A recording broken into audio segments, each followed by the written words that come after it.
वबरकातुहू। उम्मीद है अल्लाह ताला से कि हम सब खैरियत से हैं और आने वाले वक्तों में कल और कल के बाद हमारी ज़िंदगी नेकियों भरी हो और हम अच्छे अच्छे काम करते हुए इस दुनिया में अच्छा नाम पैदा करें, प्लस सेहतयाब। आमीन सुम्मा आमीन। तो जनाब, कल हमने चैप्टर नंबर 10 में फिशेस को स्टार्ट किया था, यानी सुपर क्लास स्पाइसेस। और सुपर क्लास स्पाइसेस में हमने कल आपको एक शॉर्ट नोट डिप्नॉय के बारे में करवा दिया था। अब इसके बाद हम आगे चलते हैं थोड़ा सा, और डिप्नॉय अगर हो गया तो हम थोड़ा सा देखें कि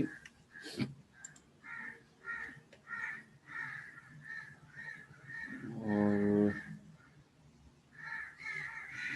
अच्छा, हम तो एम्फीबियन पे नहीं, हम तो फिशिश पर है ना।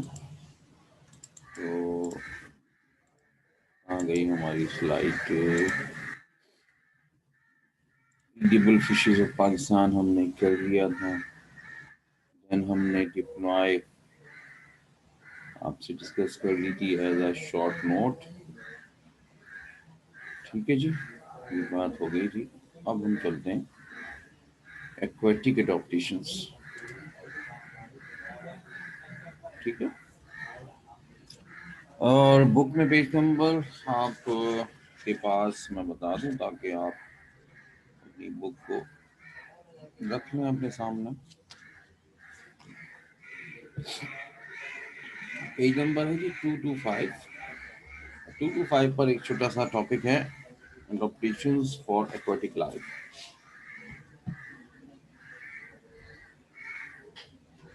तो इसमें शॉर्ट क्वेश्चन आपसे पूछ लिया था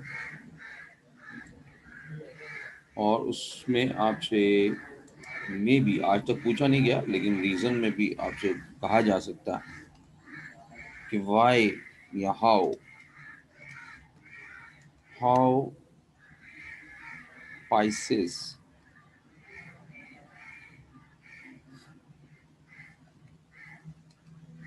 can survive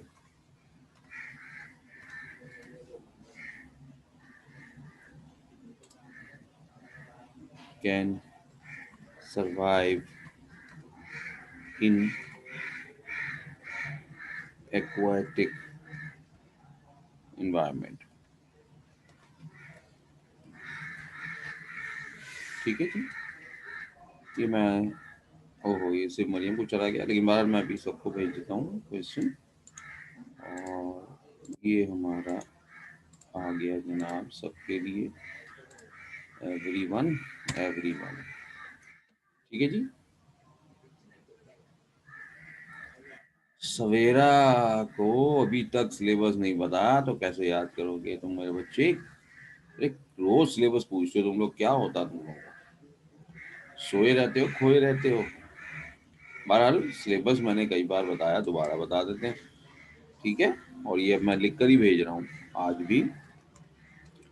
chapter number 10 start from to Arthropoda. ठीक है, एमसीक्यूज के लिए।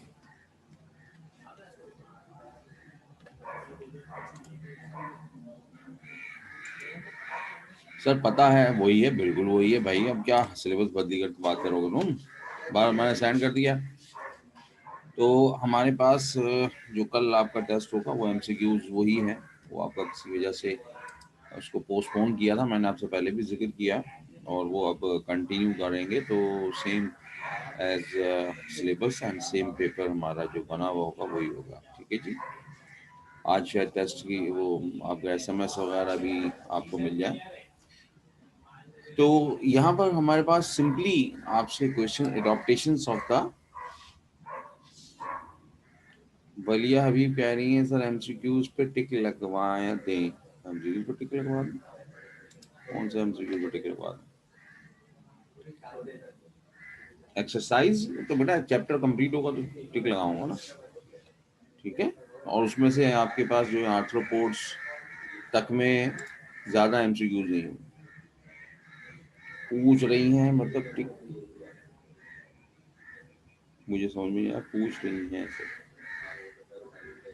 बेटा वो ऑप्शन आएंगे ना, आपने दिया ना, ये दूसरे पेपर दिए होंगे ना एमसीक्यूज के, सेम एज इट इज आपका एमसीक्यूज पेपर होगा, तो उसमें आपको ऑप्शन पर यकीनन टिक लगाना होगा और सेम टिक मतलब सेम आपको आंसर मिल जाएगा उसमें। और साथ ही साथ आपका रिजल्ट भी आ जाता है उसी वक्त, आपको नंबर जो भी मिले हैं अवेलेबल पास में आप, यहाँ क्रॉस है आपका ठीक नहीं है आंसर, तो वो आपको ऑन द स्पॉट मिल जाता है ना मेरे ख्याल से, ठीक है। तो एडॉप्टेशन फॉर एक्वाटिक लाइफ के ये यानी पाइसिस ने अपनी ज़िंदगी को किस तरह किसी पानी में जिंदा रखने के लिए मॉडिफाई किया है, अपने आप को चेंज किया है, या कुछ ऐसे करेक्टर्स जो हमें किसी और एनिमल्स में नहीं नज़र आते। तो हम एज इट इज़ ये हेडिंग वाइज, अगर रीज़न भी आपसे पूछा जाए तो आप हेडिंग वाइज बता सकते हैं।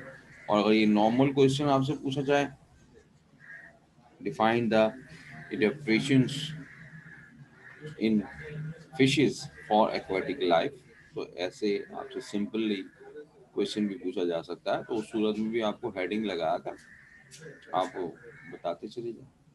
पहली हेडिंग आप बता रहे हैं streamline body. Fishes has a streamlined body which offer less resistance to water while swimming. तो स्विमिंग करने के लिए पानी को दरअसल क्या करना पड़ता है, पानी को कट ऑफ करना पड़ता है। आपने देखा होगा कश्ती या बोट या शिप, तो उसका अगला हिस्सा फ्लैट नहीं होता है ना, स्ट्रीम लाइक होता है, कील लाइक होता है, जैसे बर्ड्स की कील होता है। बर्ड्स में भी कील आप पढ़ेंगे भी आगे चलो। तो वो क्या करता है जी, वो पानी को कट करने में मदद देता है। पानी कटेगा तो आपको स्विम करने में आसानी रहेगी। इसी तरह इन मछलियों में, कोई भी मछली हो, उसकी बॉडी स्ट्रीम लाइन होती है और वो अपने आप को पानी में आसानी से स्विम करने के लिए बनी है। Development, the fish have paired and unpaired fins. मछलियों में आपने देखा होगा घूमने फिरने के लिए या पानी में स्विम करने के लिए फिन्स मौजूद होते हैं। अब फिन्स को आप उर्दू में पर भी कह सकती हैं बेशक, या कह सकते हैं। The paired fins are pectoral and pelvic. जिससे आपके अगले बाजू पेक्टोरल, पिछली टांगे आपकी हैं जिसको हम पिछले बाजू भी कहते हैं बायो में, पेल्विक। तो इनमें भी पेयर, जोड़े, दोनों साइड पे, लेफ्ट एंड राइट साइड पे आपको पेक्टोरल और पीछे वाले हिस्से में पेल्विक फिन्स का पेयर मिलेगा। जबकि अनपेयर में आप देखें मछलियों के ऊपर वाली साइड पर जो डॉर्सल साइड है वहां पर एक लंबी सी फिन्स मौजूद होता है जिसे हम काट देते हैं। फिर कॉर्डल फिन होता है टुम वाला, फिर एनल फिन होता है एनस के करीब। तो इस तरह से जो हमारे मछलियों के फिन्स हैं वो आमतौर पर जो पेक्टोरल और पेल्विक फिन्स हैं वो इसको स्विमिंग करने में मदद देते हैं, जबकि जो कॉर्डल फिन है वो इसको बैलेंस और प्रोपल्जन, प्रोपल्जन का मतलब होता है प्रेशर, धक्का देना। जेट प्रोपल्जन पढ़ा था ना कहीं जेलीफिश में, मूवमेंट के लिए, तो ये प्रोपल्जन देने में, धक्का देने में जो कॉर्डल फिन्स हैं वो मदद देते हैं। और साथ ही साथ कॉर्डल फिन बैलेंस भी कर रहे होते हैं। स्विंग ब्लैडर, ज्यादातर मछलियां जो हमारी हैं उनमें इंटेस्टाइन के पास swim bladder is sac like structure present dorsal to intestine. Dorsal side पर इंटेस्टाइन में इंटेस्टाइन के अंदर नहीं, बाहर, यानी कि साइड में, किनारे पर एक थैली होती है जिसमें गैसेस भरी होती है, ज्यादातर ऑक्सीजन गैस होती है। It may be connected with the pharynx, ये फेरेंक्स के साथ कनेक्टेड भी हो सकता है। जब वो सांस लेंगे तो गैस यहाँ पर एंट्री होती है। The gases in swim bladder are oxygen, nitrogen, carbon dioxide which may be secreted by the gas gland present in the bladder। ये मे भी पॉसिबल है कि वो या तो सांस लेने के दौरान इन गैसों को जमा करें, या पॉसिबल है कि जिनमें ब्लैडर के अंदर ग्लैंड्स मौजूद हैं तो वो ग्लैंड्स ये ऑक्सीजन को प्रोड्यूस करते हैं। और may be filling by the gulping of air, gulping कहते हैं जैसे पकड़ कर डालना, है ना? तो जब सांस लिया जा रहा है तो वो गैस के बैलून्स को, जो पानी में कहीं से बबल बनकर आ रहा है, कुछ मछलियों में ऐसा भी देखा गया है आमतौर पर कि वो बबल्स को कैप्चर करती हुई नजर आती है, वो डायरेक्टली अपने ब्लैडर में डाल देती है। तो इस तरह से एयर ब्लैडर में हवा भरी रहती है। इसकी मदद से ये अपनी बॉडी को बैलेंस भी करती हैं, हल्का भी कर लेती हैं, और साथ ही साथ इनको पानी के ऊपरी सतह पर आने में ज्यादा जान या फोर्स लगाने की जरूरत नहीं पड़ती। भाई जिस तरह से आप वो पहनते हैं ना, लाइफ जैकेट, तो लाइफ जैकेट पहन के आप पानी के ऊपर तो तैर सकते हैं लेकिन अंदर डीप में नहीं जा सकते, तो वो जाने नहीं देगी आपको। इसी तरह ये भी ज्यादा डीप में नहीं जा सकते, और अगर इनको डीप में जाना है किसी काम से तो एयर ब्लैडर को खाली करना पड़ेगा, तो एयर उसमें से निकालेंगे तो डीप में, समंदर या दरिया जो भी हो, उसमें डीप में जा सकते। और हमने पढ़ा था कि हमारी जो कार्टिलेज फिशेस थी उनमें स्विम ब्लैडर एब्सेंट होता। वजह वजह शार्क लाइक स्ट्रक्चर्स जो हैं वो आमतौर पे बॉटम ऑफ द सी में रहना या नीचे रहना, गहराई में रहना ज़्यादा पसंद करते हैं। तो अगर उनमें एयर ब्लैडर होता तो उनको गहराई में जाने में ना बड़ा परेशानी होती, उनको बहुत फोर्स लगानी पड़ती। ठीक है, तो ये आपकी मछली को ऊपर और नीचे आने में मदद देते हैं। अगर ऊपर आना मछली ने तो हवा भर लेती है वो, तो उसको ऊपर आने में आसानी रहती है, विदाउट एनी फोर्स वो ऊपर आ जाती है तैर के। रेस्पिरेटरी सिस्टम में यूजुअली गिल्स हैं which are adopted to absorb oxygen from water and give to carbon dioxide to water. तो ये हमारे गिल्स बने हुए इस तरह से हैं कि यूजुअली ये पानी के अंदर ही इस्तेमाल होते हैं, और पानी में इस्तेमाल होकर ये ऑक्सीजन को एब्जॉर्ब कर लेते हैं पानी से, और जो कार्बन डाइऑक्साइड ब्लड से आ रही है उसको उठाकर पानी में डाल देते हैं। सेंस ऑफ स्मेल इनमें ज्यादा बेहतर है to overcome the deficiency of sense of hearing. तो इनमें सुनने की सलाहियत कम होती है, और उसको पूरा करने के लिए अल्लाह ताला ने क्या कर दिया, site in water their sense of smell has developed remark. देखने की सलाहियत भी थोड़ी कमजोर होती है ना, पानी में देखना इतना आसान नहीं। ट्रांसपेरेंट पानी में हम देखते हैं तो हमें फिर भी एंगल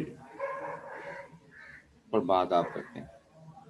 कभी पानी में किसी बड़े से टब में आप कोई चीज़ डालकर देख लीजिएगा, और उसको पकड़ने के लिए आराम से पानी में हाथ डालें तो आपको अंदाज़ा होगा कि जहाँ आप हाथ लेकर जा रहे हैं वहाँ वो चीज़ हल्की सी एंगल पर मौजूद है, बराबर में मौजूद है। तो एंगल चेंज हो जाता है, और वो फिजिक्स में पढ़ा ना, एंगल ऑफ इंसिडेंस और रिफ्लेक्टिव रेज, है ना। इसलिए यहाँ पर बड़ा मुश्किल होता है पानी के अंदर देखना, तो अल्लाह ताला ने इनको स्मेल की सेंस ज़्यादा दे दी। तो जी हमारे पास मीना ने कहा जी डेप्थ में जाने से रोकते हैं, बिल्कुल रोकेंगे, पानी हवा भरी है ना उसमें, तो नीचे जाने में उनको परेशानी होगी।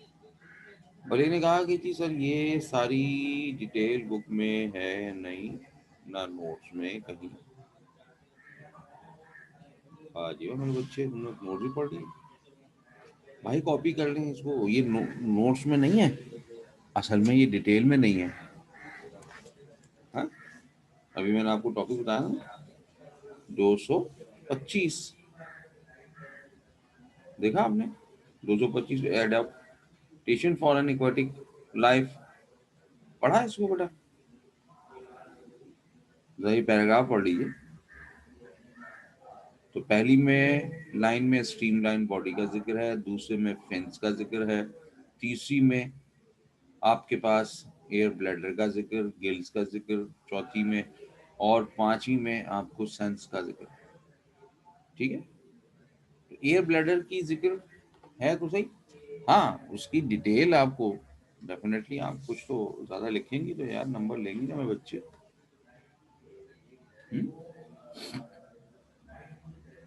इतनी डिटेल नहीं तो फिर पढ़ाएं कैसे हैं मैं बच्चे को भी, बस बुक वाली बात बता दें क्या हो गया, क्या हो गया, क्या हो गया। बोलिया को थोड़ा सा तो ज्यादा पढ़ लिया करो कुछ तो, और ज्यादा याद करेंगे ना तो कुछ भूल जाता है आदमी लिखते हुए।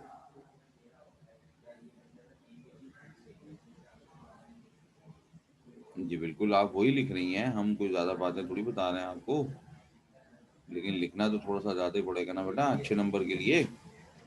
तो कोशिश ये करें कि थोड़ा सा ज्यादा याद किया करें। और आपके नोट्स में भी ये होगा, बुक्स में तो मैंने आपको दिखा दिया, बुक में हमने पैराग्राफ है, हम हेडिंग लगाकर अलग अलग बात को डिफाइन कर रहे हैं।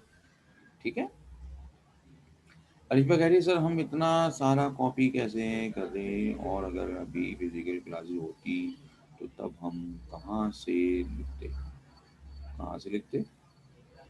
और भैया हम जो तुम्हें जब पढ़ा रहे होते हैं फिजिकल क्लास में, तो हम क्या कर रहे होते हैं, पॉइंट वाइज नहीं बता रहे होते तुम्हें, और डिटेल तो आपने लिखनी होती है, लेक्चर को नोट करना होता है। हम्म। तो और आपने कैसे कॉपी करनी है, कॉपी कैसे करेंगे? माशाल्लाह से बड़ा आसान तरीका है, स्क्रीनशॉट ले लिया करो भाई, क्या हो गया तुम्हें, इतने यार एक्सपर्ट आदमी हो बच्चे। और लेक्चर को वीडियो दोबारा से देखकर अगर कोई चीज मिस हो रही है तो वहां से वीडियो देखते हुए उसको ले लो, शूट कर लो, है।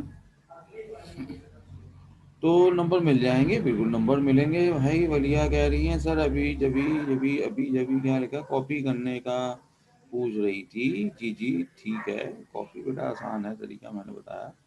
स्ट्रीमलाइन बॉडी बेटा, मछली की स्ट्रीमलाइन बॉडी होती है, इलोंगेटेड होती है, दोनों साइड डॉर्सो वेंट्रली चपटी होती है। तो आप अपनी हाथ को एक साथ जोड़ें और अपनी हथेली को थोड़ा सा उठा लें, जोड़ें अपने हाथ को सिदरा, और अपनी फिंगर्स को जुड़ा रहने दें ज्वाइंट, और अपनी हथेलियों को जरा सा ऊपर उठा लें, खोल लें। ये जो बॉडी बनी ये स्ट्रीम लाइन बनी। ठीक है, अल्लाह खैर करेगा। क्या हो भाई, क्यों? अच्छा भाई, तुम्हारी जिंदगी हमारा क्या कह सकते, नहीं वो मैं आप लोगों को नहीं कह रहा हूँ, हमारे आप यहाँ पर हमारे सेंटर की बात हो रही है। तो आपका वीडियो मैंने कहा ऑडियो चल रही है इसलिए।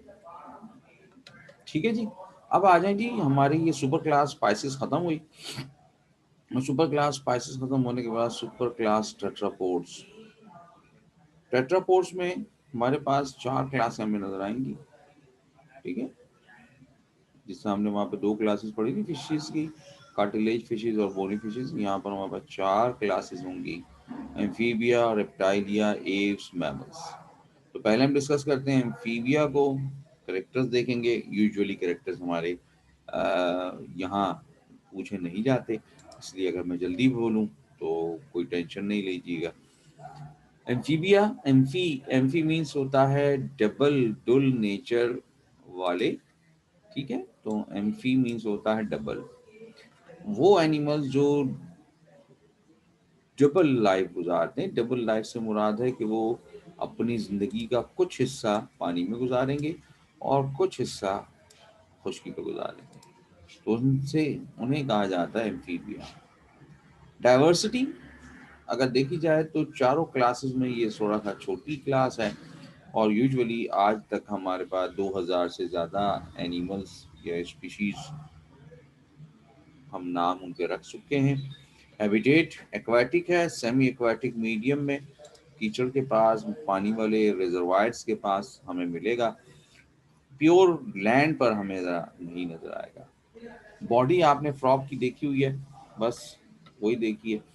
और हेड वाजे है, ट्रंक इलोंगेटेड है, नेक एंड टेल में बी प्रेजेंट ऑन एब्सेंट। गर्दन हो भी सकती है, गर्दन नहीं भी हो सकती। जैसे फ्रॉग है ना, तो उसमें आपको गर्दन नजर नहीं आती और टेल भी नजर नहीं आती। लेकिन सेलेमेंडर को हम अभी दिखाएंगे आपको, तो उसमें देखिएगा गर्दन भी है और टेल भी है। तो इसकी कुछ स्पीशीज या हमारे पास टाइप्स ऐसी हैं जो ए न्यूरा कहलाती हैं, बगैर दुम वाले, और न्यूरा कहलाती हैं दुम वाले। ठीक है, तो इसी तरह गर्दन का भी यही रवाज है कि गर्दन प्रेजेंट हो सकती है कुछ एनिमल में, कुछ में नहीं। लिम्स यूजुअली 2 पेयर्स, 4 टांगे हैं ना, तो 2 पेयर। सम लिम्बलेस, कुछ में ऐसा भी है कि लिम्स नहीं है, जैसे सांप की तरह होते हैं ना। सांप एक एम्फीबिया नहीं है, रेप्टाइल है, लेकिन मैं सांप की तरह लफ्ज इसीलिए इस्तेमाल कर रहा हूँ कि कुछ एम्फीबियंस ऐसे भी हैं, बहुत कम। 2 or 4 to 5 और लेस, 4 से 5 इसकी उंगलियां आपको मिलेंगी, लेकिन वो विदाउट क्लॉ होंगी, उसमें नाखून नहीं होंगे। ठीक है, ये खास बात है कि इनमें नाखून नहीं होते। लैक ऑफ एक्सोस्केलेटन, इनकी बॉडी के ऊपर किसी भी किस्म के स्केल्स, किसी किस्म के हेयर्स, किसी और किस्म का फीदर या कोई और स्ट्रक्चर हमें नहीं मिलता, बल्कि इनकी जो स्किन होती है वो मॉइस्चर मिलती है, सॉफ्ट होती है ना। आपने फ्रॉक को अभी डाइसेक्ट करना है मे बी, वो देखिएगा, हाथ लगाना पड़ेगा आपको। तो स्मूथ, बिल्कुल चिकनी, सॉफ्ट, और उसमें मॉइस्चर। ग्लैंड्यूलर, ग्लैंड्यूलर का मतलब है उसमें ग्लैंड्स होते हैं। आमतौर पर हमारे फ्रॉग में भी म्यूकस ग्लैंड होता है, तो वो क्या करता है, म्यूकस बनाता है अपनी बॉडी के ऊपर, तो उसकी बॉडी चिकनी रहती है। क्योंकि अगर वो ऐसा म्यूकस फॉर्म ना करे तो उसकी बॉडी डिहाइड्रेट हो जाएगी, पानी सारा का सारा निकल जाएगा। इसी तरह फ्रॉग मल्टी कलर आपको नजर आते हैं, डिफरेंट कलर्स उसमें शेड आ रहे होंगे। ठीक है ना, तो वो कहाँ से आएंगे, वो एक्चुअल पिगमेंट सेल्स होते हैं, स्किन में ही पिगमेंट सेल होते हैं, लाइक क्रोमेटोफोर। तो वो क्रोमेटोफोर फॉर्म कलर्स, तो डिफरेंट टाइप के शेड्स या कलरेशन फॉर्म कर रहा है। ठीक है, फ्रॉग, फ्रॉग हो या दूसरे रेप्टाइल्स को और दूसरे एम्फीबियंस, कोई से भी हो। रेस्पिरेशन 9 की याद है कि they take respiration by lungs called pulmonary respiration, and skin called cutaneous respiration, and inner lining of the mouth called buccal respiration। वही वाली बात हमारे पास है। ठीक है, हार्ट इसका 3 चैम्बर होता है, 2 ऑरिकल्स होते हैं और एक वेंट्रिकल होता है। हमने बनाया था ना, हमने आपने 9 में बनाया था। तो ऑरिकल्स में, राइट ऑरिकल्स में लंग्स से ब्लड आता, लेफ्ट ऑरिकल में बॉडी से ब्लड आता। लंग्स से जो ब्लड आता है वो ऑक्सीजनेटेड होता है, और बॉडी से जो आता है वो डीऑक्सीजनेटेड होता है। अब ये दोनों लंग्स, दोनों ब्लड जो है वो आगे फॉरवर्ड होते हैं ऑरिकल, वेंट्रिकल्स में, लेकिन यहाँ पर वेंट्रिकल तो एक ही है। तो दोनों ब्लड ऑक्सीजनेटेड भी और डीऑक्सीजनेटेड भी, तो दोनों के दोनों आकर एक ही वेंट्रिकल में गिर जाते हैं। इसीलिए हम इसे कहते हैं कि ये मिक्स ब्लड चल रहा होता है इसकी बॉडी में। एक्सक्रीजन के लिए बड़ी अच्छी किडनी बनी है माशाल्लाह से, क्योंकि डेफिनेटली ये हायर एनिमल है, जैसा भी है, सुपर क्लास टेट्रापोड है, जो कि एक अच्छी क्लास है। ओकीलियोथर्म्स आपने अपने बचपन में पढ़ा था, कोल्ड ब्लडेड, वार्म ब्लडेड। तो यहाँ पर हम टर्म इस्तेमाल करते हैं ओकीलियोथर्म्स, ऐसे एनिमल जो अपने बॉडी टेम्परेचर को इन्वायरमेंट के साथ कांस्टेंट रखें, यानी उनका अपना बॉडी टेम्परेचर कोई फिक्स ना हो। जैसे हमारा 37 डिग्री सेंटीग्रेड है, तो सर्दी पड़ रही है, बेशक आप जैकेट पहने या ना पहने, लेकिन आप अपना बॉडी टेम्परेचर को थर्मामीटर से चेक करेंगे तो वो 37 ही होगा। ठीक है, तो हम क्या होंगे, हम कोक्यूलियोथर्म नहीं, हम होम्योथर्म्स, यानी वार्म ब्लडेड एनिमल्स। तो ये अपने टेम्परेचर को मेंटेन नहीं करता और जो एनवायरनमेंट का टेम्परेचर है उसी से गुजारा करता है। फर्टिलाइजेशन यूनिसेक्सुअल होते हैं, यानी कि मेल फीमेल दोनों अलग अलग हों। यूनिसेक्सुअल एक सेक्स वाला, मेल उसमें अलग होगा, फीमेल उसमें अलग होगी। और फर्टिलाइजेशन आमतौर पर एक्सटर्नल होती है, फीमेल जो है वो बाहर पानी में अंडे देगी और उसी वक्त मेल आकर उन अंडों को फर्टिलाइज करेगा, यानी उसके ऊपर स्पर्म का छिड़काव करेगा। ऐसे एनिमल जो अंडे देते हैं उन्हें हम ओवीपैरस कहते हैं, ठीक है।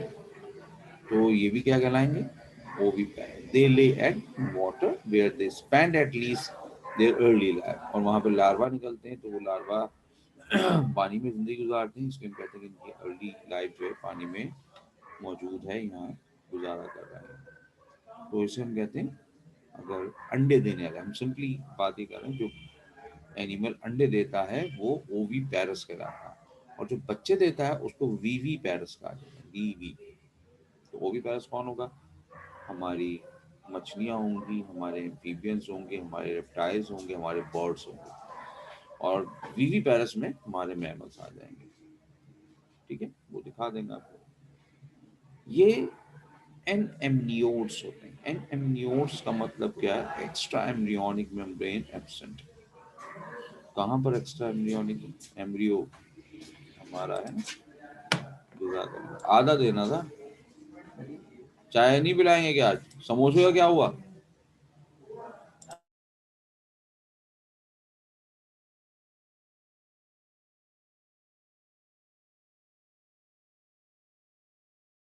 तो ये है हमारा सपोज एम्ब्रियो, ठीक है ना, एग में एम्ब्रियो फॉर्म होगा, डेवलप होगा।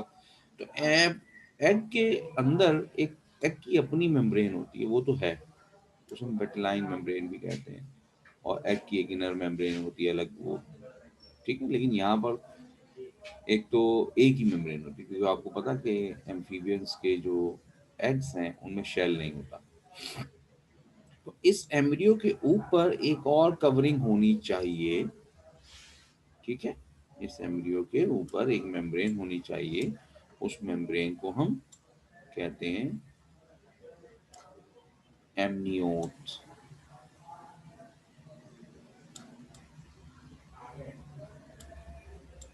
ठीक है, उसे हम कहते हैं एमनियोट्स। जिन एनिमल की एम्ब्रियो पर एमनियोट बनी होगी उसे हम एमनियोटा कह, कहा जाता है। और इनके और मछलियों के जो एम्ब्रियो फॉर्मेशन है वहां पे एमनियोट नहीं बनती, तो इसलिए इनको हम एन एमनियोट्स का नाम, एन माने नहीं, ठीक है। डेवलपमेंट डायरेक्टली नहीं हो सकती, क्योंकि पहले टेडपोल लार्वा बनेगा, फिर वो मेटामॉर्फोसिस करके एडल्ट फॉर्म करेगा। हाइबरनेशन का लफ्ज आपने सुना है कहीं और याद भी किया है कहीं, इसे हम विंटर स्लीप कहते हैं। जैसे अभी ये सर्दियों का मौसम है, तो इन सर्दियों के मौसम में ये लो टेम्परेचर में गर्म जगह पर चले जाते हैं, लाइक जमीन में खुदाई करके, थोड़ा सा डिगिंग करके, और नीचे दफन हो जाते हैं, ब्यूरी, ठीक है, क्योंकि वहाँ टेम्परेचर थोड़ा सा हमारा as compare to upper surface of the soil low होता है। तो ऊपर अगर 5-6 डिग्री सेंटीग्रेड चल रहा है, तो नीचे 10-12 डिग्री 15 डिग्री होगा, तो इनको सरवाइव करने में आसानी हो जाती है। तो अगले 3-4 माह जो सर्दी, अब हमारे यहाँ तो 1-2 महीने सर्दी है, लेकिन बाकी जगहों पर अलग अलग टाइम पीरियड है, तो जहाँ जहाँ जैसी सर्दी का मौसम होगा उसी तरह से ये अपनी हाइबरनेशन का टाइम गुजारेंगे। और फिर जब बरसात होगी, मौसम चेंज होगा, तो फिर ये जमीन पर वापस आ जाएंगे, जिसे हम विंटर स्लीप करना कहते हैं। अगर आपने नोट किया हो, आजकल आपके घरों में अगर खुदा ना खास्ता छिपकलियां घूमती हैं, 2-4 इक्का दुक्का तो आती होंगी ना कहीं से, तो सर्दियों में आप देखेंगे तो वो आपको नहीं नजर आएंगी, क्योंकि वो अब आपकी कहाँ होंगी, किसी कोने में, किसी स्टोर रूम में, किसी ऐसी जगह पर, हाइडिंग प्लेस में जहां उनको थोड़ा सा टेम्परेचर इन्वायरमेंट से बढ़ा हुआ मिलेगा, तो वो वहां छुप कर बैठ जाएगा अगले 2 महीने, 3 महीने। और फिर जब गर्मियां होंगी तो वो फिर आपको बाहर नजर आएंगे रात के टाइम घरों में घूमती हुई। इसी के अपोजिट बिल्कुल कहलाता है एस्टिवेशन। उसको हम कहते हैं समर स्लीप। जब जाहिर सी बात है, अगर बहुत ज्यादा गर्म टेम्परेचर हो रहा है, गर्मी 45, 46 या 50 तक पहुंच गई है डेजर्ट एरिया में, तो वहाँ ये पानी के आसपास भी हैं, तो ये थोड़ा सा या तो सायेदार जगह पे या वही मट्टी के नीचे, लेकिन गीली मिट्टी के नीचे छुपने की कोशिश करेंगे, ताकि वहाँ टेम्परेचर जो थोड़ा हाई इन्वायरमेंट का टेम्परेचर है वो थोड़ा सा लो इनको मिलेगा, ठंडा मिलेगा। कॉमन एम्फीबियंस हमारे पास जो हमारे पाकिस्तान में आपको नज़र आ जाते हैं, वो आमतौर पर फ्रॉग्स हैं, टोड्स हैं। ठीक है, ये फ्रॉग आपका जनरल फ्रॉग है, जिसको आप बड़े ही बेदर्दी से ज़िबा करेंगे, ज़िबा करने के बाद डायसेक्शन करेंगे। ये टोड है। टोड और फ्रॉग में आपको डिफरेंस नजर आ रहा होगा कि फ्रॉग की जो स्किन है उस पर इस तरह के निशानात या उभार नहीं नजर आए, और आमतौर पे ये थोड़ा बड़ा साइज में भी होता है। ये देख सकते हैं आप, इसकी बॉडी पर कलर तो है लेकिन रफ नहीं है, और इसकी बॉडी रफ है, तो ये थोड़ी सी प्योर लैंड पे तो नहीं, लेकिन जहाँ पानी से थोड़ा दूर ही चला जाता है वहां रहने की कोशिश भी करता है। साइज में बड़ा होगा काफी, बहुत बड़े बड़े भी हैं, आप अगर सर्च करके देखेंगे तो आपको नजर आ जाएंगे। पाकिस्तान में लेकिन बहुत बड़े नहीं है, पाकिस्तान में नॉर्मल साइज के टोड्स हम इन्हें कहते हैं। जो खुश्की पर रहने वाला फ्रॉग है उसे टोड कहा जाता है, लेकिन बाहर ये अंडे देने के लिए पानी में ही आएगा। ये है हमारा सैलमेंडर। तो आप देख सकते हैं इनकी गर्दन है यहाँ पर, और ये टेल भी है। टोड को पकड़ना थोड़ा सा खतरनाक होता है, उसकी बेसिक वजह ये कि टोड में ये यहाँ पर टेम्पोरल एरिया में इसके ग्लैंड्स होते हैं, पॉइजन ग्लैंड, जहरीले ग्लैंड, और इनमें जहर बाज दफा बहुत जानलेवा है।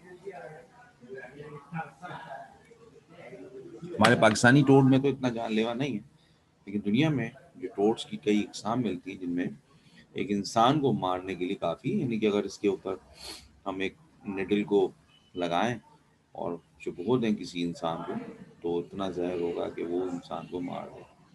हालांकि निडल ही सिर्फ लगाई, जहर भरा नहीं है। ओरिजिन ऑफ एम्फीबियंस का आपसे सवाल पूछा जाता है जनाब, और ये ओरिजिनेट कहाँ से होना चाहते हैं या कहाँ से हुए, वो पेज नंबर 226 पर, ओरिजिन ऑफ एम्फीबिया। ठीक है, तो आपसे कहा जाता है right A note on origin of amphibia, या आपको यहाँ पर पहले लाइन में लिजर्ड एम्फीबियन नहीं है, मैंने हाँ बेटा बिल्कुल सही कहा आपने, लिजर्ड रेप्टाइल है। और ओरिजिन ऑफ एम्फीबिया पूछने आपसे, यहाँ पे पहली ही लाइन में आपके 226 में जो हेडिंग है ओरिजिन ऑफ एम्फीबिया की, तो फर्स्ट लाइन में बोल्ड वर्ड में आपके रिबेडिशियन जो है लोब्ड फिन फिन्स, वो आपसे पूछ लिया।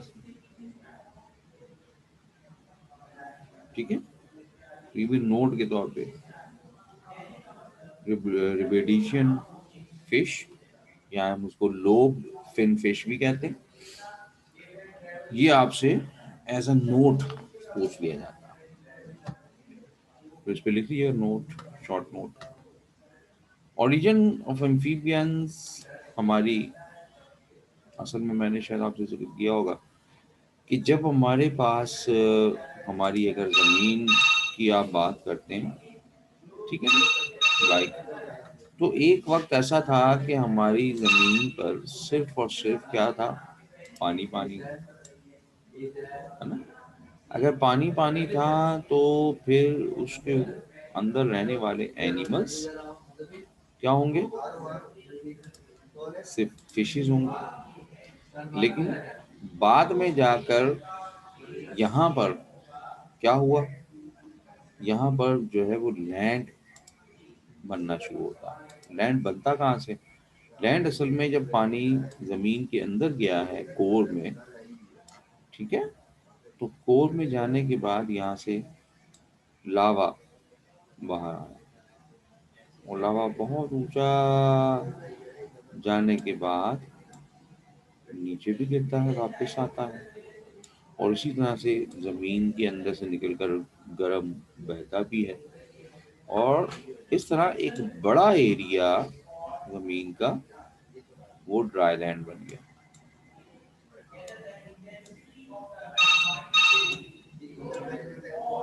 ठीक है, ये बन गया ड्राई लैंड, जमीन बन गई। ठीक है, अब जब जमीन बनी तो हमारे जो एनिमल्स, मछलियां, फिशेस जो पहले पूरे पानी में घूमते थे ना यहाँ पर, अब वो पानी में घूमते घूमते जमीन से टकराते हैं, और फिर वो अपनी जमीन पर आने की कोशिश करते हैं।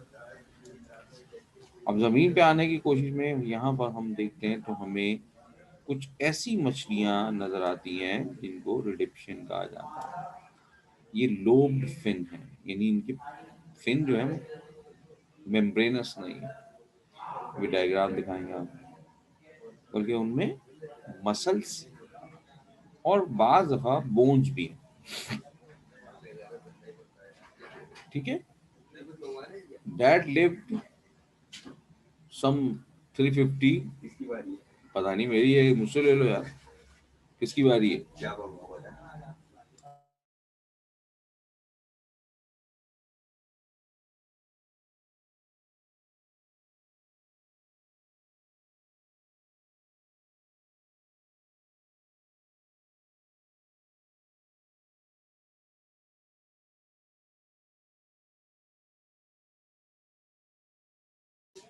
ठीक है जी, तो 350 मिलियन ईयर्स पहले इस जमीन पर जो शैलो स्वामी बॉडी या स्टेगनेंट वाटर, ठहरा हुआ पानी इस खुश्की पर मिला, उसमें हमारे ये मछलियों ने अपने आप को सरवाइव किया। क्योंकि इस जगह ठहरे हुए पानी में, जो पानी ठहरा हुआ होता है ना, वहाँ पे ऑक्सीजन डेफिशिएंट होता है। इसीलिए अगर आपने घर में एक्वेरियम रखा हो, मछलियां पाली हो, तो आपको याद होगा कि उसमें एक मोटर लगाते हैं ताकि पानी वहाँ रनिंग पर रहे, बबल बनते हैं ना उसमें। तो वो बबल इसीलिए बनाए जाते हैं कि ताकि पानी जो है ना रनिंग में रहे, और रनिंग में रहेगा तो पानी में ऑक्सीजन बनती रहेगी। लेकिन अगर स्टेगनेंट वाटर, स्टेगनेंट मीन्स होता है ठहरा हुआ, रुका हुआ, ठीक है, तो रुका हुआ पानी होगा तो उसमें ऑक्सीजन कम हो जाएगा। तो इन्होंने इन स्टेगनेंट जो रिजर्वायर से, उनमें अपनी जिंदगी को सरवाइव करने के लिए अपने अंदर चेंज पैदा किया। जैसे अडॉप्टेशंस में हम देखते हैं तो rhipidistians were adopted to these condition due to the presence of lungs. तो पहली इन्होंने अपनी बॉडी में गिल्स के साथ साथ लंग्स भी पैदा किए ताकि ऑक्सीजन को आराम से इनहेल किया जा सके। They had fleshy lobe fins with bony endoskeleton, और इनके जो फिन्स हैं वो लोब्ड हो गए, पाँव नहीं बने, हाथ नहीं बने, लेकिन लोब बन गए, और उसमें एंडोस्केलेटन या फ्लैश, यानी गोश्त प्रेजेंट है, ताकि वो थोड़े मजबूत हो जाए, जिसकी वजह से ये अपनी बॉडी को ऊपर उठा सकती है, और ऊपर उठाकर ये कीचड़ से या इस स्टैग्नेंट वाटर से मुंह बाहर निकाल कर आराम से सांस ले सकती है हवा में, या फिर ड्रैग कर सकती हैं अपने आप को, चलने में इनके मदद दिया जा रहा है, तो चल के ये कीचड़ में अगर खुश्की हो गई है तो अगली कीचड़ में चले गए मूवमेंट करके। तो इस तरह से ये हमने देखा है कि rhipidistians are the origin of amphibia. ये तो मछलियां हैं, लेकिन अब इनमें मॉडिफिकेशन होते हुए हमारी एम्फीबिया बने। The first amphibian reported from the fossil was presumably aquatic and fish-like, but With four legs, the limb bones resemble with reduction. तो पहला जो हमें एम्फीबियन मिला है एज अ फॉसिल रिकॉर्ड, वो मछली ही के तरह elongated है, मगर उसकी चार टांगे हैं और लिम्स में बोन भी मौजूद है, लाइक रिडिप्शियंस।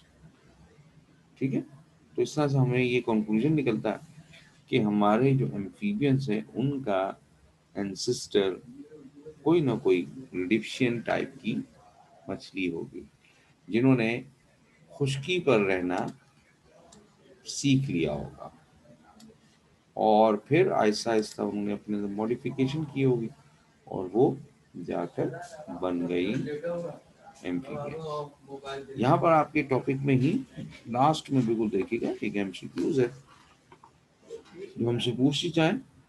ठीक है, कॉलकैंथ, कॉलकैंथ आज भी जिंदा मछलियां हैं। सर्च करके देखिएगा, आपको कई जगह पर ये तस्वीरें नजर आएंगी कि बहुत लोगों ने इनको, जिसने भी पकड़ा है बड़े खुश हुए कि ये बड़ी ही रेयर मछली है, ये भी लोब फिन फिश है और ये मछली कम तादाद में और समंदर में बड़ी गहराई में नजर आती है और बहुत इत्तेफाक से कभी किसी के हाथ आ जाए तो आ जाए, और जिसके हाथ आ जाती है वो बड़ा खुश हो जाता है कि उन्होंने, हमने एक बहुत पुरानी टाइप की मछली पकड़ ली। तो कॉलकैंथस जो है वो लिविंग फॉसिल कहलाते हैं। लिविंग फॉसिल हम ऐसे एनिमल को कहते हैं जो एनिमल बहुत कदीम है, यानी उसके फॉसिल रिकॉर्ड भी मिले आपको और वो आज भी जिंदा है, जैसे आपको हमने किंग क्रैब दिखाया था। ये हमारी रिडिप्शियन मछली। ठीक है, ये मॉडिफाई होकर देखें फिंच का कुछ हिस्सा, अब ये हिस्सा फ्लैशी हो गया, ये छोटा सा फ्लैशी हो गया और बोन्स में भी यहाँ फॉर्मेशन शुरू हो गई। ये उसकी इनिशियल स्टेज है। ये हम देख सकते हैं, ये देखें, ये ओरिजिनली जो अब आज भी हमें नजर आती हैं जिनको हम कॉलकैंथस कहते हैं, ये आर्टिफिशियल यानी कि ड्राइंग जो हमने फॉसिल रिकॉर्ड मिले उनके थ्रू डायग्राम बनाई। स्क्रीन शो नहीं हो रही, सिद्रा क्या हुआ भाई? सब ठीक ठाक है बच्चे, दोबारा रीज्वाइन करना पड़ेगा शायद तुम्हें। हाँ जी, सब ठीक ठाक चल रहा है सिद्रा बेटा, तुम्हारे को रीज्वाइन करो। तो ये होगी बात जी हमारी ओरिजिन की, और अब हम बात करते हैं, बच्चे पता नहीं बेचारों के नेट बड़ा तंग करते हैं, हमारे क्या करें। अब हमारे यहाँ तो माशाल्लाह से इतना कुछ लगाने के बावजूद कभी कभी प्रॉब्लम आ ही जाती है। Why amphibians are unsuccessful land vertebrates? ये रीजन आपसे पूछा जाता है। आप जिस पेज पर थे उसी पेज पर नीचे हेडिंग लगी हुई है ना, amphibian as unsuccessful land vertebrate 226 पर। तो ये आप रीजन यहाँ लिखें, आपको लिख देते हैं, वैसे तो आसान है रीजन, आप सिंपली इसी हेडिंग पर बस वाई लगा दें। वाई amphibians are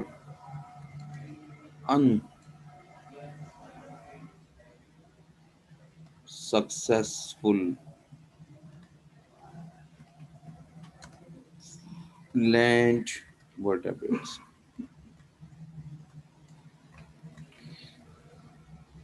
रीजन के तौर पर आपसे पूछा जाता है कि जनाब कि हमारे जो एम्फीबियंस हैं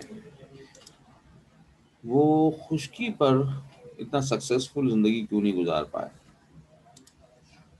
ठीक है भाई, मेरी स्क्रीन आ रही है वैस भाई? बेटा सिद्धरा, ये तुम्हारे साथ कोई मसला हो गया है, रिकनेक्ट होके भी तस्वीर नहीं आ रही तुम्हें? चाय आ गई हमारी, तुम्हारी तस्वीर नहीं आई यार। तो ये तुम्हारे नेटवर्क पे कोई मसला वसला चल रहा होगा, वरना स्क्रीन अगर गायब होगी फिर सबके लिए गायब हो जाएगी। गुस्सा नहीं दिलाया करो भाई से, ठीक है? अल्लाह भला करे, किस्मत ना खराब हो तुम्हारी आज है। हाँ दोबारा करके देख लो, ट्राई करके देख लो। तो जी ये कोल्ड ब्लडेड है, इसलिए सक्सेसफुल नहीं कर सकते अपने आप को। They are cold blooded animal, they can not bear the variation in temperature on the land. खुशकी पर कभी सर्दी ज्यादा है, कभी गर्मी कम है, तो ये उसका मुकाबला नहीं कर सकते। इसलिए स्मूथ स्किन है, they do not possesses any exoskeleton, इनके ऊपर कोई बाल, कोई स्केल कुछ भी नहीं है। So they want not cope with the extremes of temperature, which has restricted their distribution around the water reservoir. तो अब ये ना होने की वजह से इनको क्या है करना पड़ेगा, सिर्फ पानी के आसपास ही रहना पड़ेगा। प्योर लैंड पे, प्योर खुशकी पे ये नहीं जा सकते, ठीक है ना? तो इसलिए हम ये कहते हैं कि ये सक्सेसफुल नहीं हो सकते लैंड पर। अगर ज्यादा खुशकी पे चले गए तो इनकी स्किन ड्राई हो जाएगी और ये मर जाएंगे, डिहाइड्रेट हो जाएंगे। Loss of water, their thin-necked skin cannot present the continuous loss of water, hence make them vulnerable to desiccation. तो अब इनकी बॉडी के डिसिकेनेशन हो जाएगा। डिसिकेनेशन जैसे डिहाइड्रेशन होता है, तो बड़ी आसानी के साथ पानी इनकी बॉडी से निकलकर एवापोरेट हो जाएगा, इसलिए ये नहीं कर सकते। फिर एग विदाउट शेल है इनके। मैंने अभी आपको कहा ना, इनके जो अंडे होते हैं वो विदाउट शेल होते हैं। The eggs are small without shell, external fertilization है इनका, तो उसके लिए पानी चाहिए। For prevention from desiccation, amphibians eggs are laid in water. तो पानी में ही अंडे इन्होंने देने, उसके बगैर इनका गुजारा नहीं है, इसलिए प्योर खुशकी पे नहीं जा सकते, ठीक है?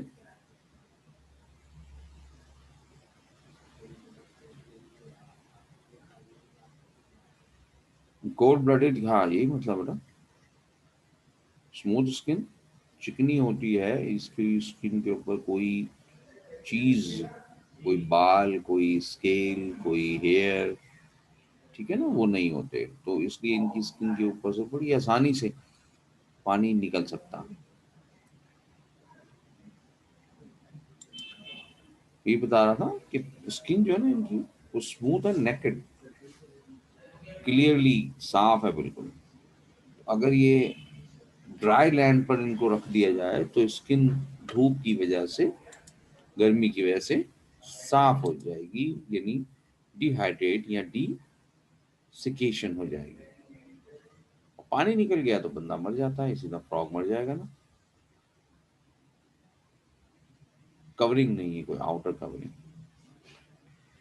और इनके एग्स और इनकी फर्टिलाइजेशन भी एक्सटर्नल है, एग्स बहुत छोटे हैं और पानी में ही देना पड़ेंगे इनको, तो लिहाजा इनको पानी के करीब ही रहना पड़ेगा।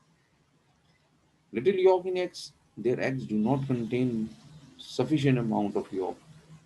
इनके अंडों में इतना ज्यादा यॉक नहीं होता, इसीलिए जो अंडों से लार्वी निकलते हैं वो सरवाइव नहीं करेंगे ड्राई लैंड पर, उनको पानी में ही ब्रीथ करना पड़ेगा, क्योंकि गिल्स उनमें मौजूद होते हैं और वो आहिस्ता आहिस्ता मेटामॉर्फोसिस करके अपने आप को एडल्ट बनाएंगे। लिहाजा ये सारे एविडेंस ऐसे हैं जिनकी वजह से हम यूं कह सकते हैं कि to mate and to propagate in water, but their physique did not allow them to invade the sea। तो ये किसी भी तरह से इनको अलाउ नहीं किया जा सकता कि ये अपने पानी को, अपने समंदर को या अपने दरिया को छोड़कर किसी और जगह खुशकी में जिंदगी गुजार ले। ठीक है, कंक्लूजन आप में भी लिख सकते हैं, आपकी जरूरत है तो, वरना आप चाहें तो बस सिर्फ ये वाली बात लिख दी पहले ही। Following are the reason that females are considered as unsuccessful vertebrate। और ये पॉइंट्स आपने लिख दिए। ठीक है जी, तो ये हो गई हमारी बात। तो सर ये टेम्परेचर की वेरिएशन बेयर क्यों नहीं कर सकते? आई मीन टेम्परेचर तो according to their surrounding change हो जाता है। हाँ जी, अकॉर्डिंग टू मिन्हा ने कहा जी, इन्वायरमेंट में चेंज आएगा तो इनका टेम्परेचर भी चेंज हो जाएगा। टेम्परेचर चेंज होगा तो बॉडी का टेम्परेचर चेंज होगा, तो बॉडी की मेटाबॉलिज्म डिस्टर्ब हो जाएगा।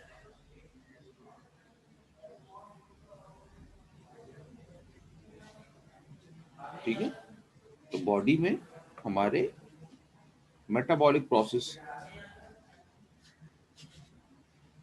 डिस्टर्ब हो जाता है, और इसके डिस्टर्ब होने की वजह से मौत वाकई हो जाएगी। कोल्ड टेम्परेचर का मतलब ये नहीं है कि एनवायरनमेंट से टेम्परेचर बदल जाए तो बॉडी का टेम्परेचर बदल जाए और बस कोई टेंशन नहीं है। ना ना ना, बॉडी के टेम्परेचर उतना जरूर होना चाहिए कि उसकी मेटाबॉलिक प्रोसेस तो चले ना। ऐसा ना हो कि वो बर्फ बन गया उसका ब्लड और आप बोले जी वो जिंदा है, तो 0 डिग्री सेंटीग्रेड है, वो बर्फ बन गई, तो वो तो मेटाबॉलिज्म कैसे चलेगा, जिंदगी कैसे चलेगी? तो इसलिए कोल्ड ब्लडेड का मतलब ये होता है कि जो बॉडी टेम्परेचर को मेंटेन ना कर सके, इन्वायरमेंट का जो टेम्परेचर हो वही उसका टेम्परेचर हो। इसको हम थर्मो रेगुलेशन कहते हैं, और ये पूरा प्रोसेस होता है हमारी बॉडी में। सेकेंड ईयर में पढ़ेंगे आप। मनहिर मनाहिर ने कहा जी ये तो रीजन है और 2 लाइन में लिखना होता है। किसने कहा कि रीजन 2 लाइन में लिखना था? बच्चे, मैं तुम्हें कहा था कि रीजन सवाल पर डिपेंड करता है, 2 लाइन का है या 6 लाइन का।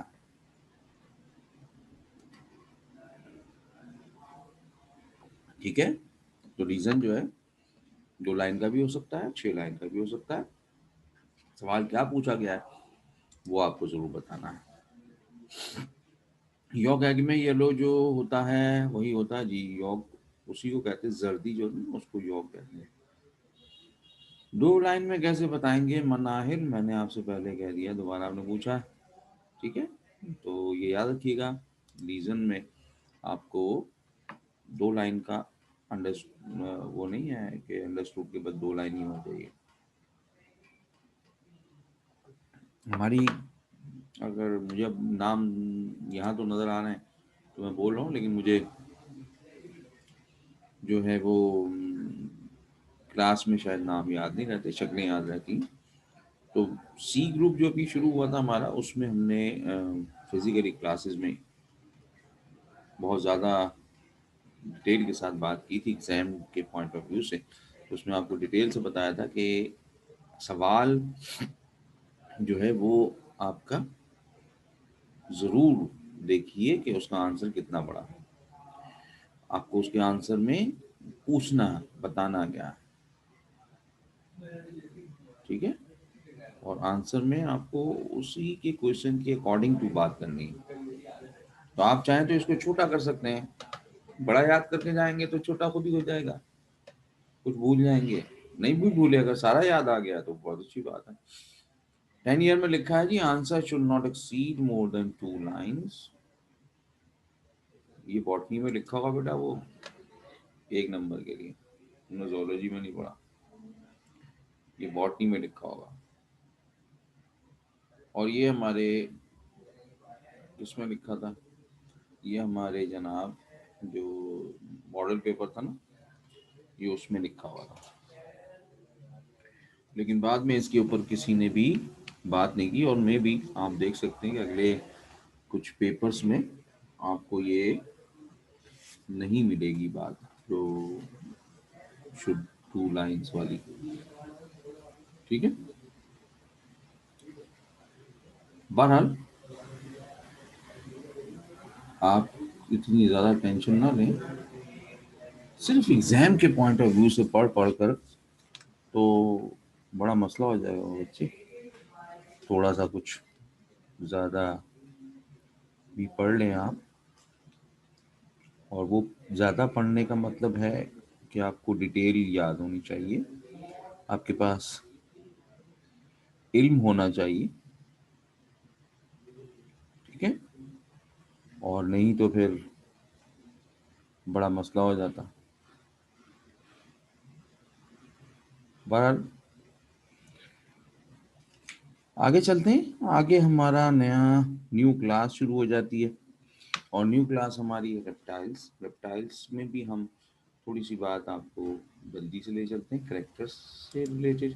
करेक्टर तो हमें यूजुअली मालूम ही है, छिपकली को बड़े गौर से देखा हुआ, सांप को भी थोड़ा बहुत दूर से वीडियो वीडियो में देखा होगा ना। The class name refer to the mode of locomotion, इसको हमने रेफर रेप्टीलिया का लफ्ज इस्तेमाल किया, रिपर और रेप्टम टू क्रीप।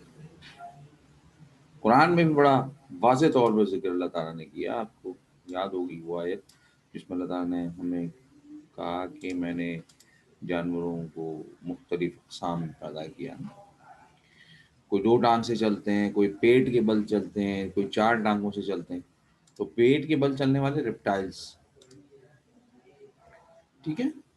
और study of reptiles is called herpetology.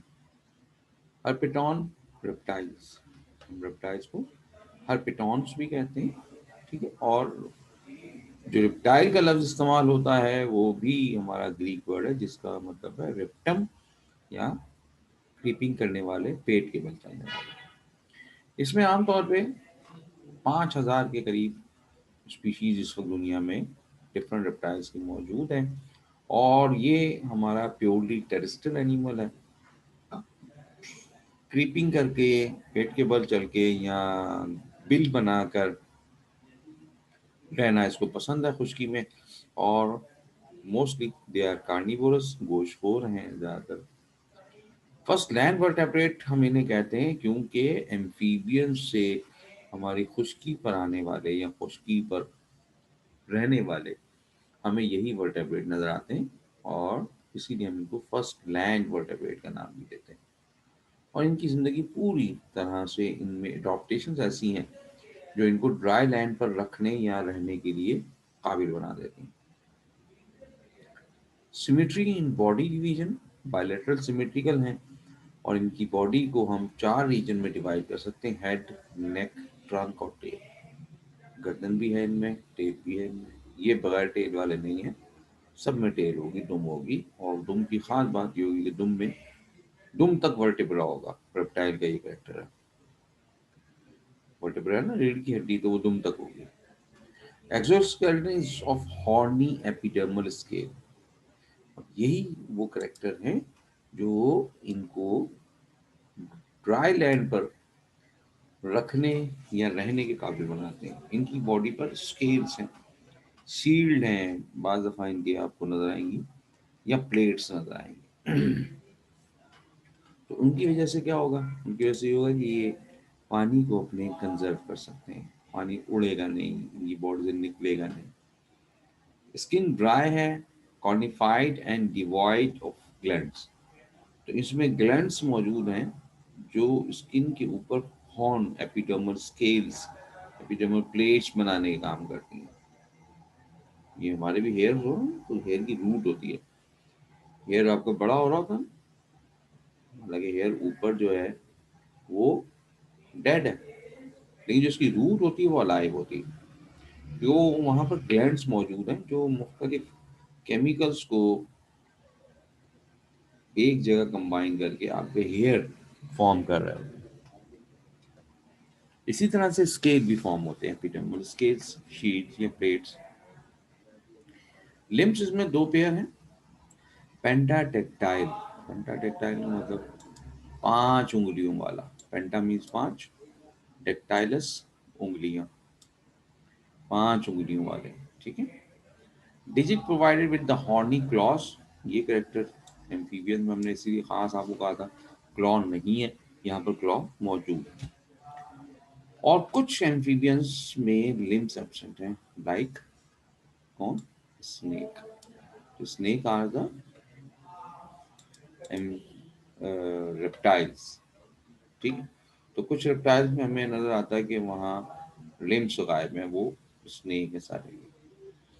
Mouth terminal होता है, jaw bear simple conical teeth, दांत होंगे। In turtles teeth replace by horny beaks. Turtle में क्या हुआ? टर्टल में थोड़ी सी मॉडिफिकेशन हो गई और वो बीक्स लाइक स्ट्रक्चर उसमें फॉर्म हो गया।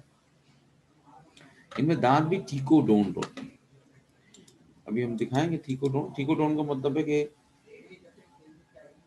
थीकोडोंट का मतलब होता है दांत किसी सॉकेट में लगे हों, गैप हो हड्डियों के अंदर यानी डेंटरी टीथ में, और उसके अंदर लगे हों, तो उसको हम क्या कहते हैं, थीकोडोंट कहते हैं।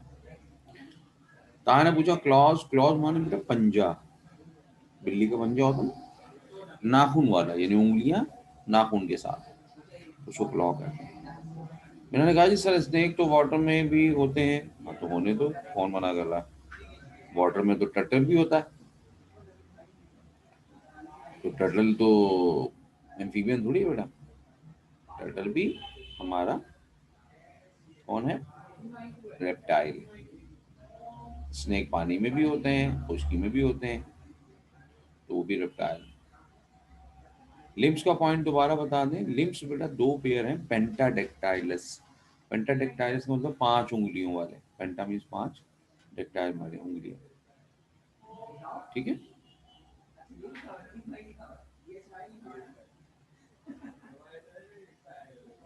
मीना ने कहा तो सर ये तो टेरेस्ट्रियल है। टेरेस्ट्रियल है ना बेटा, तो सारे तो नहीं ना हम मैमल हैं। तो और कौन सा मैमल ऐसा है जो पानी में रहता है, मैं बता रही हूँ क्या, जल्दी से बताओ मीना, कौन सा मैमल ऐसा है जो पानी में रहता है, जल्दी से बता दो, जल्दी से बताओ। तो फिर तो मैमल को तो पानी में नहीं रहना चाहिए। क्यों पानी में वेल रह रही है, डॉल्फिन रह रही है। मैमल को तो हवा में नहीं उड़ना चाहिए, बैट क्यों उड़ रहा हवा में। तो वो बेटा रेयर केसेस होते हैं ना, कुछ ने मॉडिफाई करके अपने आप को किसी और तरह का बना दिया। तो रेप्टाइल्स प्योरली टेरेस्ट्रियल हैं, क्योंकि ये अंडे खुशकी पर देने आते हैं। टर्टल पानी में रहता है अपनी जिंदगी का 90% पार्ट, वो पानी में सर्वाइव करता है, ग्रीन टर्टल। लेकिन अंडे देने के लिए वो समंदर के किनारे आकर अंडे देकर जाता है। तो क्यों, क्योंकि वो टेरिस्टल है। अंडे देके बेशक वो छोड़ छाड़ के चले जाता है, लेकिन फिर भी अंडे देना उसको खुशकी बनाना, उसको पानी की जरूरत नहीं। हार्ट यूजुअली 3 चैम्बर्ड, 4 चैम्बर्ड इन क्रोकोडाइल्स। हम एक टॉपिक आएगा आपका, वो उसमें लास्ट चैप्टर में जब हम हार्ट पढ़ रहे होंगे, वो एवोल्यूशन ऑफ हार्ट,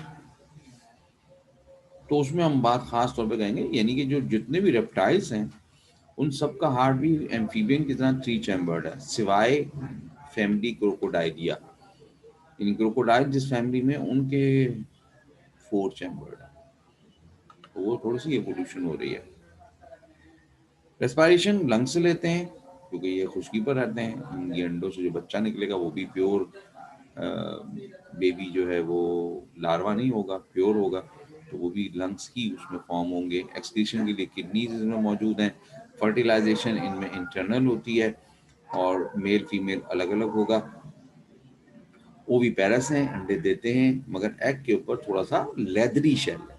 यानी ये जो हम मुर्गी का अंडा आप लोग दे रहे हैं ना, तो इसमें कैलकेरियस शेल होता है। कैलकेरियस का मतलब होता है जरा सख्त, कैल्शियम कार्बोनेट है ना, तो वो कैलकेरियस होता है। इनका जो शेल होता है वो अंडों के ऊपर, अभी हमने एम्फीबियन में कहा था ना कि शेल नहीं होता, लेकिन इनके पास शेल है, और वो लेकिन थोड़ा सा सॉफ्ट है, लेदरी है, मगर मौजूद है, ताकि खुशकी पे रह सके।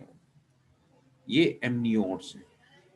तो मछलियां और एम्फीबियन एन एमनियोट्स हैं, और ये हमारे एमनियोट्स हैं, क्योंकि embryonic membrane amnion appear during development.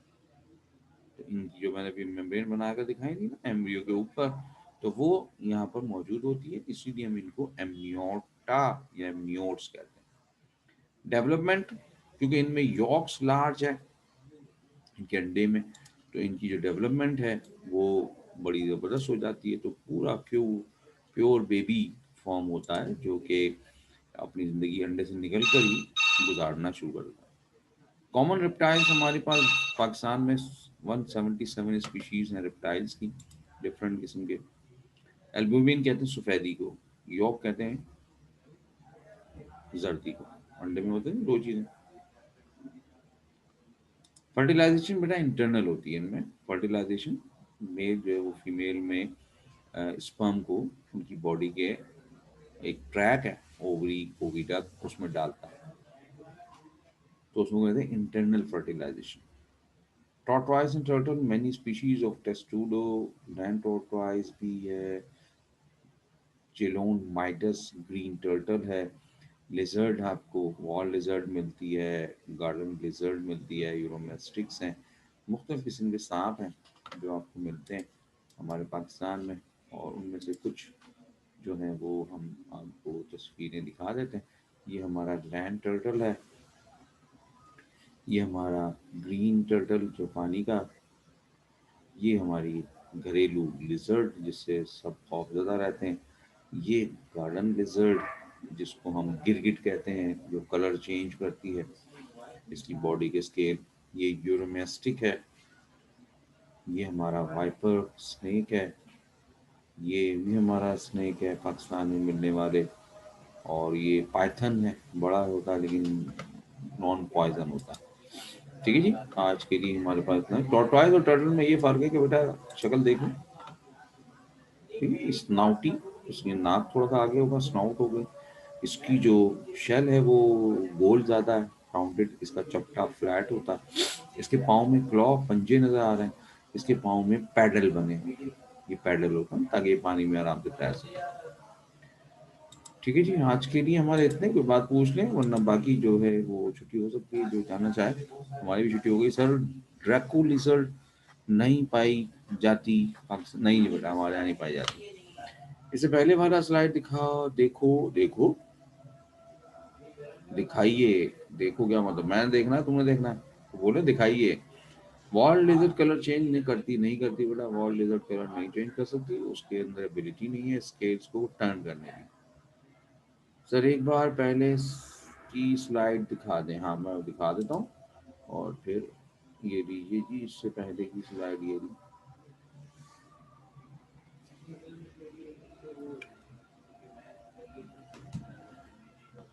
तो जो जाना चाहता है वो बिल्कुल जा सकता है, क्योंकि मेरी भी क्लास का टाइम होने वाला है माशाल्लाह से। दूसरी क्लास भी शुरू करनी होती है ना, तो पहली जाएगी तो दूसरी आएगी।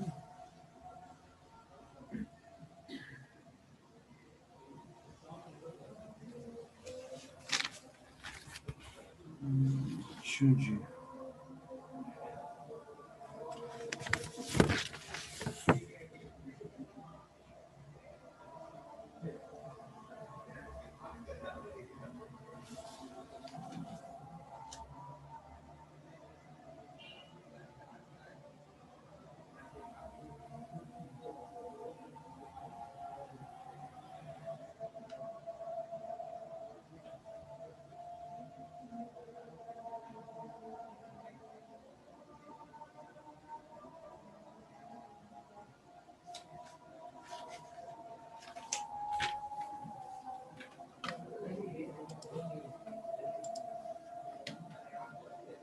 अल्लाह हाफिज, अल्लाह हाफिज।